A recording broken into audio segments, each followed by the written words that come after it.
Politically speaking, we have the Africa Union Commission.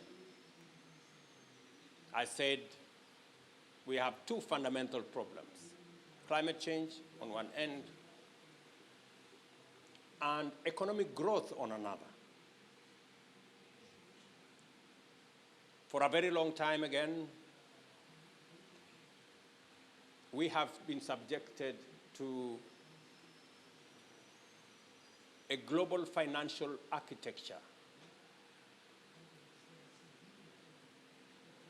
that is oppressive, that is unfair, where countries like Guinea Bissau and Kenya and others, when they go to the financial markets,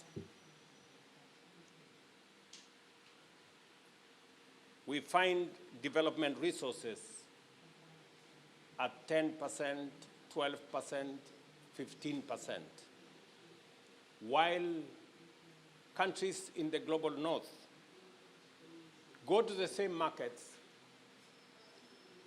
and obtain development resources at 0.5%, 1%, maybe 2%, 5, 6, 7 times more. It is not possible, ladies and gentlemen, for us to develop at the same rate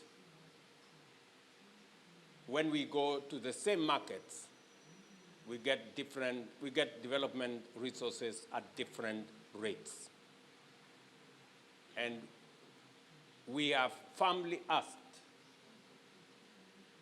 that there is an imperative movement that must change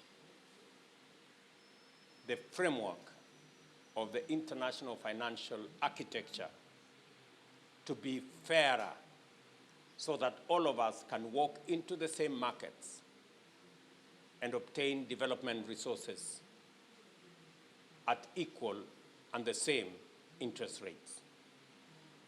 We don't think it's too much to ask if we ask for fairness. We think it's the bare minimum anybody can ask. And I'm very proud that the voice of my brother and others, leaders collectively in our continent, is beginning to bear fruit. Number one, in COP28, the Nairobi Declaration position we took as African continent made significant influence in the outcome of COP28, meaning that the world is beginning to take Africa seriously because we are speaking with one voice. And number two, the World Bank has now agreed that we are going to have consultations with 72 countries, among them Guinea Bissau and Kenya, on the next replenishment of the International Development Association resources for concessional financing as a first step in beginning to level the playing field when it comes to access to development resources.